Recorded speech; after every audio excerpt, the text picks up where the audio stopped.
Hello friends, welcome to விஜித்யாக்ஸ். இன்றைக்கி நம்ம பார்க்க போகிறது மாம்பழத்தை கொண்டு மாம்பழ நாக்கு மிட்டாய். அது கிராமங்களில் செய்வாங்க. இப்போ நிறைய மாம்பழம் கிடைக்கிறதால அந்த மிட்டாய் எப்படி செய்யலான்றதை பார்க்கலாம் வாங்க. மாம்பழங்கள் இப்போ பங்கனப்பள்ளி மாம்பழம் விலை கம்மியாக கிடைக்கிது. இந்த மாதிரி சீசனில் நம்ம இதை மாதிரி மிட்டாய்கள் செய்யும்போது ஒரு வருஷம் ஆனால் கூட கெட்டு போகாமல் இருக்கும். அதை தான் இன்றைக்கி பார்க்க போகிறோம்.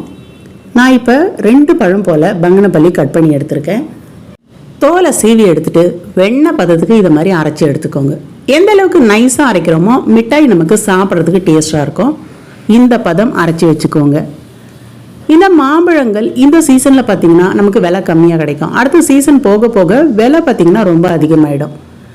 கம்மியாக கிடைக்கிற இந்த சீசனில் நிறைய மாம்பழங்களை கொண்டு மாம்பழ வத்தல் போடுறது, மாம்பழ மிட்டாய் செய்கிறது, நிறைய மாம்பழ குழம்புகள் வைக்கிறது எல்லாமே பார்த்திங்கன்னா இந்த சீசனில் நம்ம நிறைய செய்யலாம். ஏற்கனவே உங்களுக்கு மாம்பழ மோர் குழம்பு, மாம்பழம் முழுசாக போட்டு எப்படி காரக்குழம்பு வைக்கிறது அதெல்லாம் பதிவு போட்டிருக்கேன். கண்டிப்பாக பார்க்காதவங்க அதை பாருங்கள். இந்த சீசன் முடியறதுக்குள்ளே அதை ட்ரை பண்ணி பாருங்கள். இன்றைக்கி நான் நைஸாக அரைச்சி வச்சுருக்க இந்த மாம்பழ சாரோட ஒரு 1/2 டீஸ்பூன் போல் சில்லி காரத்துக்காக போடுறேன். லைட்டாக ஒரு காரம் இருந்ததுன்னா இந்த டேஸ்ட்டு பார்த்திங்கன்னா நல்லா எடுத்து கொடுக்கும். வெறும் சில்லி பவுடர் போட்டுக்கோங்க. ஒரு 100 கிராம் போல் இன்றைக்கி நான் சர்க்கரை எடுத்திருக்கேன். பழம் சாப்பிட்டு பார்த்ததுக்கு ரொம்பவே ஸ்வீட்னஸாக இருந்ததால் ஒரு 50 கிராம் போட்டால் கூட போதும். ஸோ உங்களுக்கு பழத்தோட ஸ்வீட்னஸ்க்கு ஏற்ற மாதிரி நீங்கள் சர்க்கரையை போட்டுக்கோங்க. 2 பழம் எடுக்கிறோம் போது 100 சர்க்கரை போதுமான அளவு. ஆனால் இந்த பழம் டேஸ்ட்டாக இருக்கிறதால இன்றைக்கி நான் 50 கிராம் தான் போட்டிருக்கேன். சில வேளைகளில் நீங்கள் வாங்குகிற பழங்கள் ஒரு புளிப்பு சுவையோடு இருக்குது, அதை சாப்பிட முடியலன்றவங்க கண்டிப்பாக இதை நீங்கள் ட்ரை பண்ணி பாருங்கள். ரொம்பவே சூப்பராக இருக்கும். அப்போ 100 கிராம் சர்க்கரை போல் போட்டுக்கோங்க. ஒரு 1/2 டீஸ்பூன் போல் சில்லி பவுடர், நல்லா கொஞ்சம் காரம் எடுப்பாகவே இருக்கட்டும். 1/2 டீஸ்பூன் போல் சால்ட்டு, ரெண்டையும் போட்டுட்டு நல்லா அடித்து எடுத்துக்கோங்க. வெறும் ப்ளைனாக நம்ம சர்க்கரையும் இந்த மேங்கோ ஜூஸும் போட்டு காய வச்சோன்னா ருசி பார்த்திங்கன்னா உங்களுக்கு அந்த சாக்லேட்டில் அந்த அளவுக்கு எடுத்து கொடுக்காது. லைட்டாக ஒரு காரமும் உப்பும் இருக்கும்பொழுது தான் நல்லா காய அந்த லேயர்ஸ் பார்த்திங்கன்னா நமக்கு நல்லா டேஸ்ட்டாக இருக்கும். ஸோ இப்போ இந்த மிளகாய் தூளும் உப்பு தூளும் நல்லா இது உள்ள கலக்கிற அளவுக்கு நல்லா அடித்து எடுத்துக்கோங்க. நல்லா அடிக்கும் பொழுது எல்லா இடங்களில் சீராக பரவணும். அப்போ தான் ருசி பார்த்திங்கன்னா நமக்கு நல்லாயிருக்கும். தட்டில் ஊற்றுறதுக்கு முன்னே 2 தட்டிலையும் நெய் நல்லா தடவிக்கோங்க. தடவி எடுத்துட்டு அதுக்கப்புறம் இந்த மேங்கோ ஜூஸை ஊற்றுனீங்கன்னா தான் எடுக்கும் பொழுது உங்களுக்கு ஈஸியாக வரும். ஆந்திரா மாநிலங்களில் பார்த்திங்கன்னா அதிகமாக மாம்பழங்கள் விளையும். இந்த சாக்லேட் அதிக அளவில் கிராமப்புறங்களில் நிறைய செய்து விற்பாங்க. இது நம்ம ஆந்திரா போகும்போது இந்த சாக்லேட் நமக்கு கிடைக்கும். இது நம்ம 50 கிராம் வாங்குகிறோம் அப்படின்னும்போது இந்த சாக்லேட்டோட ரேட்டு பார்த்திங்கன்னா 150 ரூபா. ஸோ அவ்வளோ காஸ்ட்லியான இந்த சாக்லேட் இப்போ ஒரு 2 பழம் வாங்குகிறோம், ஒரு 50 ரூபாய்க்கு பழம் வாங்குகிறோன்னும் பொழுது கண்டிப்பாக 2 பிளேட் முழுக்க ஊற்றி காய வச்சோன்னா நமக்கு குறைஞ்சபட்சம் ஒரு 1/4 கிலோ அளவுக்கு இந்த சாக்லேட் செய்ய முடியும். இதே ஸ்டைலில் நீங்கள் இந்த மாம்பழ சீசன் முடியறதுக்குள்ளே செய்து பாருங்கள். ரொம்பவே ருசியாக இருக்கும். இன்றைக்கி நான் எடுத்திருக்க இந்த 2 பழத்தையும் நல்லா வெண்ணெய் போல் அரைச்சி சர்க்கரை, உப்புத்தூள், மிளகாய்த்தூள் 2ம் போட்டுட்டு நல்லா சீராக பரப்பி வச்சுருக்கேன். இதை நம்ம ஒரு சமமாக பரவி எடுத்தால் தான் ஷீட் பார்த்திங்கன்னா நமக்கு சீரான அளவில் கிடைக்கும். எங்கன்னா இந்த இடத்துல கேப் விட்டுறோன்னும் போது அந்த இடம் பார்த்திங்கன்னா நமக்கு பள்ளமாக இருக்கும். இந்த மேடாக இருக்கக்கூடிய இடத்துல சீக்கிரம் பார்த்திங்கன்னா காயாது.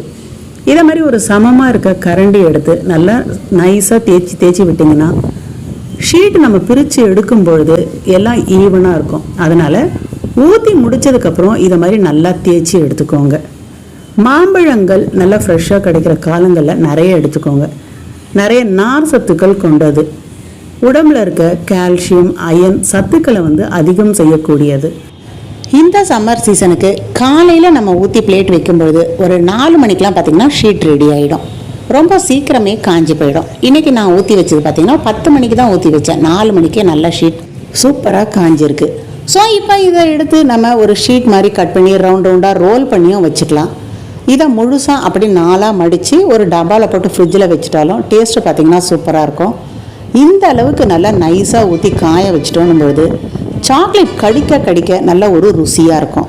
இன்றைக்கி நான் செய்திருந்த இந்த நாக்கு மிட்டாய், இதை மாம்பழ நாக்கு மிட்டாயின்னு சொல்லுவாங்க கிராமத்தில். இந்த ஷீட்டை பார்த்திங்கன்னா நாக்கு மாதிரி நீட்டாக கட் பண்ணிவிட்டு இதை நாக்கில் வச்சு தொங்க விடுவாங்க. அப்போ நாக்கு மாதிரி தெரியும். அதுக்காக தான் இதை நாக்கு மிட்டாய் சொல்லுவாங்க. இன்றைக்கி நான் போட்டிருந்த இந்த ஷீட் பார்த்திங்கன்னா ரொம்பவே பர்ஃபெக்டாக இருந்தது. அந்த சைடில் கை வச்சோன்னா இங்கேருந்து பார்க்குறதுக்கு விசிபிளாக இருக்கணும். அந்தளவுக்கு நைஸாக தேய்ச்சி நம்ம ரோல் பண்ணி வச்சோன்னா சூப்பரான சுவையில் இருக்கும். இன்றைக்கி 10 மணிக்கு ஊற்றி 4 மணிக்கு எடுக்கும்போது எனக்கு ஒரு பர்ஃபெக்டான ஷேப் கிடச்சிருக்கு. இதை நம்ம இப்போ நீட்டாக கட் பண்ணிவிட்டு உள்ளுக்குள்ளே லைட்டாக சர்க்கரை தூவிட்டு அப்புறம் நீங்கள் ரொட்டேட் பண்ணியும் எடுத்துக்கலாம். அப்படி இல்லைன்னும் பொழுது ஃப்ரெஷ்ஷாக சாப்பிடும்போது ஒரு சின்ன சின்ன துண்டுகள் மாம்பழம் வச்சுட்டு இதை அப்படியே ரொட்டேட் பண்ணிவிட்டு நம்ம சாப்பிடும்பொழுது அதுவும் பார்த்திங்கன்னா ருசியாக இருக்கும். இப்போ நிறைய கல்யாண வீடுகளில் இதை மாதிரி ஸ்வீட் பார்த்திங்கன்னா பந்தியில் வைக்கிறாங்க. இதை மாதிரி ஷீட்டாக கட் பண்ணிவிட்டு ஃப்ரெஷ்ஷான ஒரு மேங்கோ இதுக்குள்ளே வச்சுட்டு அதை ரொட்டேட் பண்ணி வைக்கிறாங்க. ஒரு புதுவிதமான ஸ்வீட்டுன்ட்டு. கண்டிப்பாக இதே ஸ்டைலில் நீங்கள் செய்து பாருங்கள், ருசி ரொம்பவே நல்லாயிருக்கும். ஷீட்டை 4ஆக மடித்து உள்ளே வச்சுட்டு எப்போ தேவையோ அப்போ கூட நம்ம கட் பண்ணி எடுத்துக்கலாம்.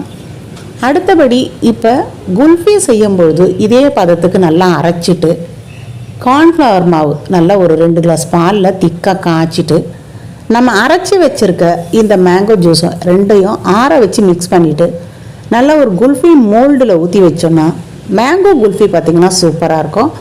அடுத்த பதிவு உங்களுக்கு ஈஸியான மேங்கோ குல்ஃபி எப்படி செய்கிறது அதுதான் வரப்போகுது.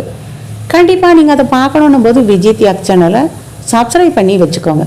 சப்ஸ்கிரைப் பண்ணாமல் பார்க்கக்கூடியவங்க சப்ஸ்கிரைப் பண்ணிக்கோங்க. அடுத்து பார்த்திங்கன்னா நிறைய டிஷ்ஷஸ் எப்படி நம்ம கடைகளில் கிடைக்கிறத நம்ம வீடுகள்லேயே ஈஸியாக செய்யலாம் அதை தான் பார்க்க போகிறோம்.